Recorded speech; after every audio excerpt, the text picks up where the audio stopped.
이 내용은 뭡니까? 네, 7월 한 달 코스피가 22.19% 하락했습니다. 네. 주요국 지수 가운데 낙폭이 가장 컸고요. 7월 마지막 거래일인 31일 17.91% 급등했던 걸 제외하고 보면 1일부터 30일까지 하락률은 34.01%였습니다. 예. 네, 1997년 10월 외환 위기 당시 27.25%, 2008년 10월 금융위기 당시 23.13%보다 큽니다. 이 국면에서 금융당국은 자본시장법 개정안 마련에 착수했습니다. 핵심은 시장 불안이나 투자자 보호가 필요한 긴박한 상황에서 별도 절차 없이 단일 종목 레버리지 ETF의 배율을 한시적으로 낮출 수 있도록 하는 겁니다. 현재 2배로 고정되어 있는 배율을 1.5배나 1배수로 내리는 방안이 유력하게 검토되고 있습니다. 여기에 계좌별 투자 한도를 자산의 20% 수준으로 통일하는 방안, 투자 전 모의 거래를 의무화하는 방안도 함께 검토되고 있습니다.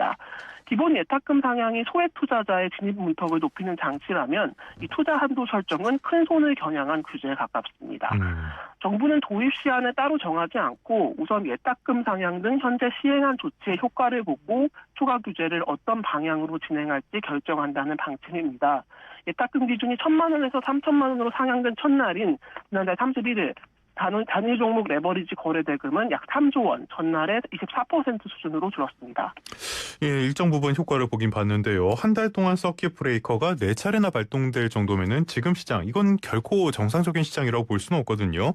자, 그렇다면은 이 레버리지 상품 계속 문제로 지적이 되고 있는데 이미 상장된 상품의 배율을 조정한다는 거, 이것도 좀 생각하기 어려운 일이긴 하거든요. 그래서 당국이 지금까지 여기에 소극적이었던 걸로 아는데 입장이 바뀌었나 봐요.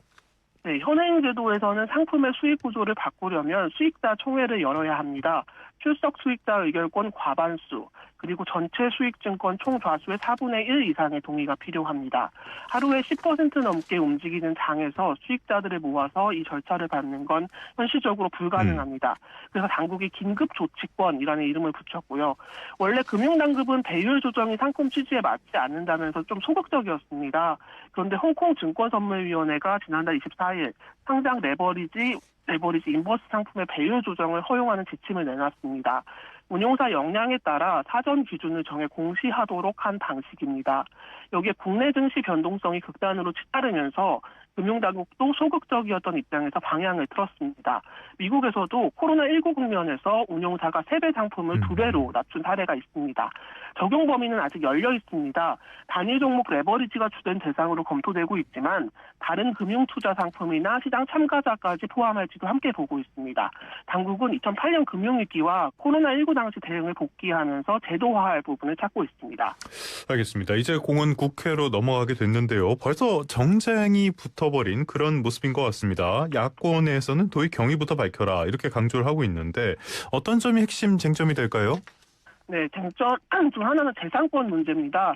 배율을 강제로 낮추면 이미 그 상품을 보유한 투자자의 손익구조가 중간에 바뀝니다.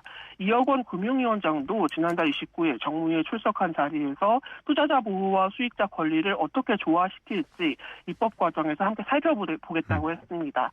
현행대로 수익자 총회를 거치면 긴급 대응이 어렵고 반대로 이 절차를 생략하면 기존 보유자의 손익구조를 사실상 동의 없이 바꾼다는 문제가 생깁니다. 다른 하나는 시장에 대한 신뢰입니다. 지난달 코스피가 마지막 날 18% 가까이 반등했는데도 개인은 사상 최대 규모로 국내 주식을 순매도했습니다. 그렇죠.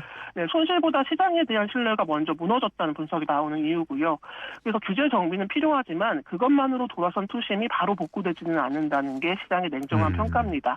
그래서 이번 주 반등이 이어지는지 개인 순매수가 돌아오는지를 지켜봐야 합니다. 네, 당장 오늘 코스피는 5% 넘게 빠지면서 6,200선 중반까지 다시 한번 몸값을 낮췄습니다. 개인적으로 이해가 되지 않는 거는, 정말 이해가 안 되는 거는 상황이 이렇게까지 됐는데 책임지는 목소리가 전혀 없다는 거, 정말 이해되기 어려운 부분이라고 생각을 합니다. 자, 마지막 이슈 한번 짚어보죠. 차은우 씨 이야기인데요. 차은우 씨 130억 원을 이미 다 낸 뒤에 그 세금이 부당하다면서 불복을 청구한 사례가 나왔다고 해요. 이게 무슨 얘기입니까?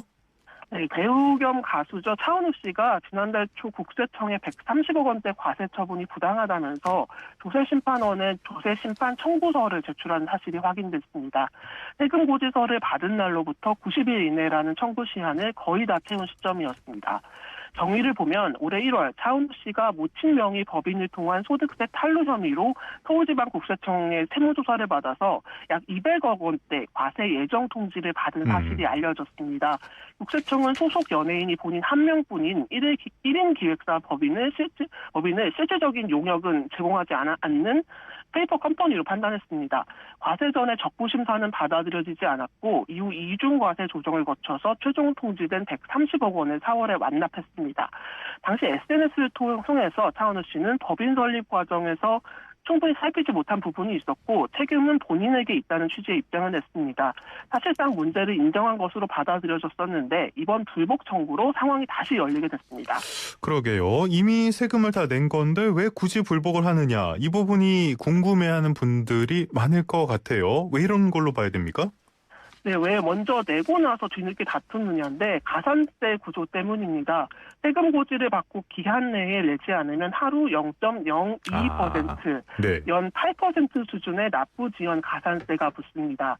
130억 원을 미납한 채 버티면 하루 이자만 280만 원이 넘습니다.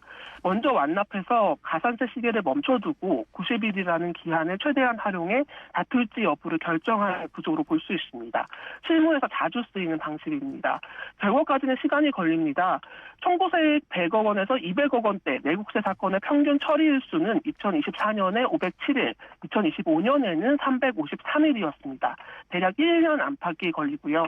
심판원이 청구를 받아들이면 낸 세금을 돌려받고 기각되면 행정법원에 정식 소송을 낼 수 있습니다.